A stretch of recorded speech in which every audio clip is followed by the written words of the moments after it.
Hello friends, welcome to my channel বিলিশনা mummy চ্যানেলে তোমাদের সবাইকে জানাই অনেক অনেক স্বাগত। তোমরা সবাই কেমন আছো? আশা করছি অনেক ভালো আছো, আর আমিও ভালো আছি। আজকে হচ্ছে জানুয়ারির 3 তারিখ, আর আজকে হচ্ছে শনিবার। তো সকালবেলা ঘুম থেকে উঠে চলে এসেছিলাম ছাদেতে। যদিও এখন খুব সকাল নয়, প্রায় 9টার মতন বেজে গেছে। তো এখন একটু বেলা করে ঘুম থেকে উঠি, যেহেতু বিলিশনার স্কুলটা এখনও স্টার্ট হয়নি। তো এই যে ঘুম থেকে উঠেই ছাদে গিয়েছিলাম, গিয়ে একটু গাছগুলো জল দিলাম, ব্রাশ করলাম আমি আর বিলিশনা। তারপর চলে এসেছি নিচে, এসে গ্যাসটা সুন্দরভাবে মুছে পরিষ্কার করে আর একটুখানি চাল আর ডাল বসিয়ে দিলাম চালে ডালে। আর তার মধ্যে এই যে দিয়ে দিয়েছি হচ্ছে 2টো ডিম, আর এইদিকে একটুখানি চা করে নিলাম। পায়েল আছে ঘরেতে, বিলিশনার পাপা না নাইট ডিউটি গেছে, তো একদম নাইট ডিউটি করে মর্নিং ডিউটি করে তারপরে ও একদম বাড়ি ফিরবে। গুড মর্নিং বন্ধুরা, দেখো বিলিশনা সকাল সকাল নতুন বই নিয়ে বসে গেছে, ওর ইউকেজির বই নিয়েও বসে গেছে। আর আমি এই দেখো এখানে কি করেছি, সব ঘরে যে ইনডোর প্ল্যান্টগুলো ছিল সেগুলোতে জল দিয়ে আর এই রোদেটা বের করে দিয়েছি। আসলে তো এই গাছটা পুরোটা কেটে দিয়েছে, আর দেওয়ার ফলে কি হচ্ছে বলো তো, এই ঘরেতে সুন্দর রোদ ঢুকছে সকালবেলা, সারাদিন রোদ থাকবে বলতে গেলে। তো এই যে বিলিশনার অনেক বই কিনে নিয়ে চলে আসা হয়ে গেছে, এই যে সব ইউকেজির বই সব, তাই তো শোনাই। তো আর এখানে আমি চা করে নিয়ে চলে এসেছি, পায়েল আর আমি খাবো, তো চলো খেয়ে নি তাড়াতাড়ি। তো তোমাদেরকে তো দেখালাম যে বিলিশনা পড়তে বসেছে আর পায়েল ওকে পড়াচ্ছে, ঠিক আছে। তো বিলিশনার বইয়ের সব কবিতা দেখে পায়েলের অবস্থা তো খারাপ, যে আমরা জীবনে এইসব কবিতা পড়িনি, খুব কমই। আর এখন একটা পেয়েছি যেটা হচ্ছে ইঁদুর চাটে। এটা কি কবিতা, তোমরা যদি কেউ জেনে থাকো তাহলে অবশ্যই কমেন্ট করো, জানিও। তো এখন 12টা থেকে 12:30 মতন বাজে, আর বিলিশনার পাপা ডিউটি থেকে চলে এসছে। আসার সময় এই যে কিছু বাজার নিয়ে এসছে, আসলে ঘরেতে না কিছু কিছু বাজারের বাড়ন্ত ছিল, তো সেইগুলি বিলিশনার পাপাকে ফোন করে বলতে সে আবার সব কিছু নিয়ে এলো। আর আজকে কিন্তু আমি এখনও ভাতও বসাইনি, আসলে ওই যে একটু টিফিন করেছিলাম না, তো টিফিনটাই বিলিশনাকে খাইয়েছিলাম, আর ওর সাথে আমিও 2 গাল খেয়ে নিয়েছিলাম। মাছটা ফ্রিজেতে আনাই ছিল, তো মাছটা জল দিয়ে রেখেছিলাম, নরম হয়ে গেছে, এখন ভেজে নিচ্ছি। আর কৌটোগুলো না বিকেলের দিকে সব পরিষ্কার করব, করে তারপরে সব মশলাপাতিগুলো আবার ঢেলে নেব, যদিও কয়েকদিন আগে পরিষ্কার করেছিলাম। আর এই দেখো বন্ধুরা, বিলিশনা খাওয়া দাওয়া করার পর এখানে একটুখানি হারমোনিয়াম নিয়ে বসে গেছে, যদিও স্নান হয়নি, শুধু টিফিন হয়েছে। তো কই দেখি বাজাও একটু, অনেকদিন পর আজকে বসেছে রেয়াজে।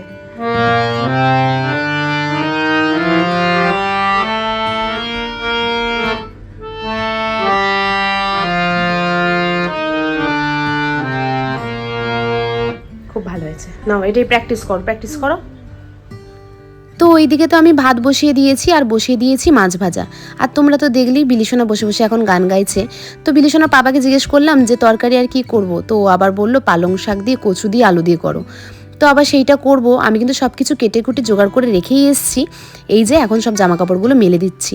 আসলে আজকে না 2 বার ধরে ওয়াশিং মেশিনটা চালাবো, 2-3 দিন চালানো হয়নি প্রোগ্রামের জন্য, তো আজকে ভাবলাম 2-3 বার ধরে চালিয়ে দেবো মেশিনটা, দিলে সব কিছু কাচাটা হয়ে যাবে। আর এই যে দেখো ছাদ থেকে এসেই আগে মাছ ভাজার তেলেতে মাছের ঝালটা করে নিলাম সুন্দর করে। তো এদিকে আমার মাছের ঝোল কিন্তু একদম কমপ্লিট হয়ে গেছে, ঝোল না সরি ঝাল। আর এদিকে বসিয়ে দেবো হচ্ছে কচু, আলু আর পালং শাক। তো দেখো প্রথমে একটুখানি তেলের মধ্যে একটুখানি 5 ফোড়ন আর একটুখানি ওই রসুন বাটা দিয়ে দিয়েছি। আসলে এইসব শাকসবজি না আমি খুব একটা ভালো রান্না করতে পারি না, বিলিশনার পাপাই করে এইসব সবজিগুলো। তো আজকে বললো ওর কোন কমিটি আসবে, সেই জন্য আমাকেই করে নিতে বললো। তাই জন্য না ভাবলাম যে আমি আমার মতনই করি। বললে একটুখানি রসুন আর পেঁয়াজ, একটুখানি লঙ্কা গুঁড়ো, একটুখানি হলুদ গুঁড়ো, একটুখানি নুন দিয়ে নাড়িয়ে টাড়িয়ে সুন্দরভাবে করে নেওয়ার চেষ্টা করছি আর কি। কি আর করা যাবে, যেমন করতে পারবো সেরকমই খেতে হবে, কিছু তো করার নেই। এইভাবেই তো আস্তে আস্তে শিখবো, তাই না? তো এই যে এইটা রান্না করলেই কিন্তু আমার রান্নাবান্না হয়ে যাবে একদম কমপ্লিট। আর আজকে কিন্তু ঘরের কাজ বাজ না আমার এখনও হয়নি, আসলে কয়েকদিন প্রোগ্রাম ছিল বলে মানে বারান্দাটা এত খারাপ অবস্থা ছিল, আর ব্যাগগুলোও গুছানো হয়নি, সব ড্রেসের ব্যাগ এই দিক ওই দিক সেই দিক করা ছিল। তো সেইগুলো গুছোতেই সকাল থেকে আমার অবস্থা একদম খারাপ। আবার তার মধ্যে হয়েছিল হচ্ছে আমার জন্মদিন সেলিব্রেশন, তো সেই সব বেলুন টেলুন ফাটাফাটি একাকার অবস্থা ছিল সব ঘরদোর।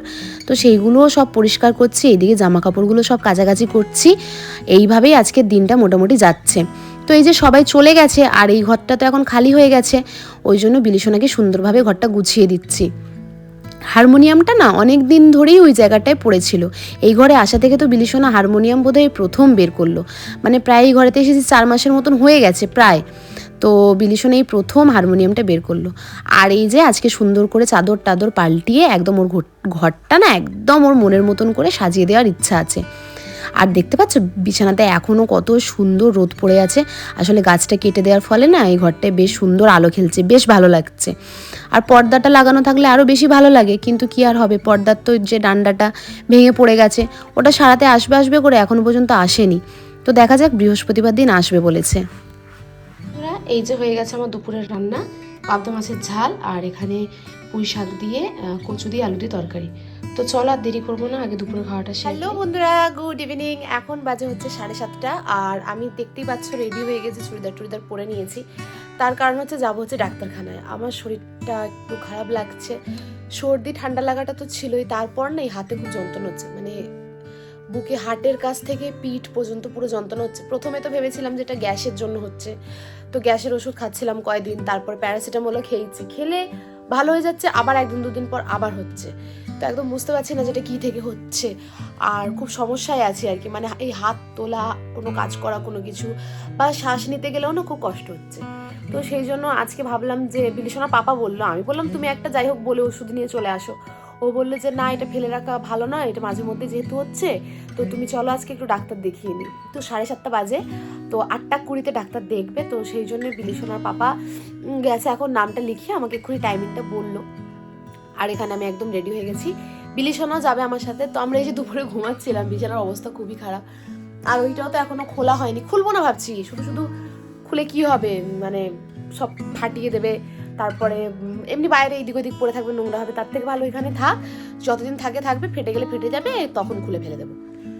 তো চলো আর দেরি করবো না, রেডি হয়ে নিয়েছি, চলো বেরিয়ে যাই। তো আমরা চলে এসেছি এখন মোমো খেতে। এই যে আমি এটা খাবো। বিলিশনা ভেজ না, ওটা চিকেন ফ্রাই মোমো, মানে বেশ এইদিকে আছে হচ্ছে চিকেন ফ্রাই মোমো একটা, চিকেন স্টিম মোমো। বিলির এখনো মোমো দেয়নি, দেখো বিলির খুব মন খারাপ জানো তো, আর আমাদের মোমো খাওয়া হয়ে গেছে, বিলির মোমো এখনো দেয়নি, আমরা স্যুপ খাচ্ছি এখন। সুপে লবণ কম তাই দিচ্ছে। হ্যালো গাইস, দেখো আমাদের বাড়ি কে এসেছে, এই এদিকে তাকা, এদিকে এই দেখো এই কেটা, ঠিক আছে, আমাদের বাড়ি একটা পুচু এসেছে।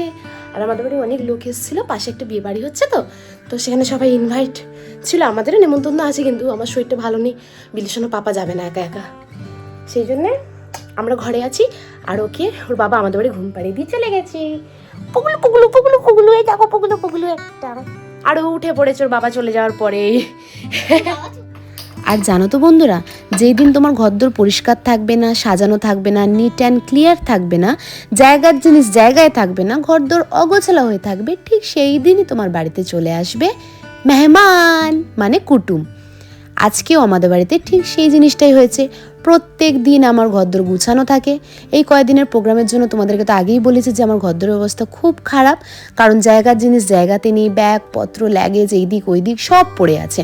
আমি বাদেও আমাদের ঘরেতে আরও 7 জন ছিল, তো সবার সব জিনিস এইদিক ওইদিক পড়ে আছে।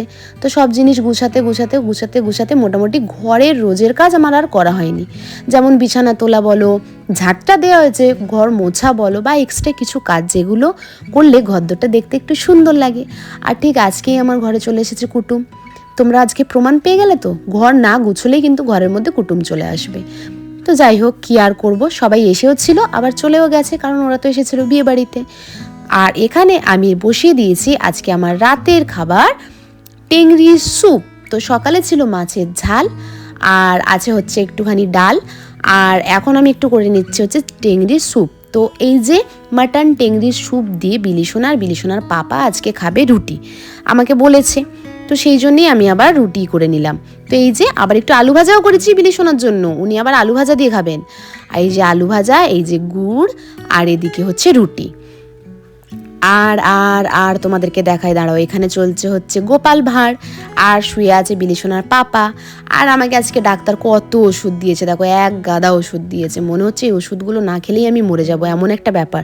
মানে আমাকে ভয় দেখিয়েও দিয়েছে 3 দিনের মধ্যে যদি আমার শরীর ভালো না হয়, আর 3 দিনের ওষুধ দিয়েছে সেইগুলো যদি আমি ঠিকঠাক টাইমে না খাই, 3 দিন পর আমাকে বুকের ছবি তুলতে হবে, মানে হার্টের ছবি তুলতে হবে, এই আর কি ব্যাপার। আর এই যে আমার একদম গরম গরম স্যুপ চলে এসেছে। তো চলো, তারই সাথে শেষ করলাম আজকে আমার ব্লগটা। সবাই ভালো থেকো, সুস্থ থেকো, দেখা হবে আমার নেক্সট ব্লগে। টাটা।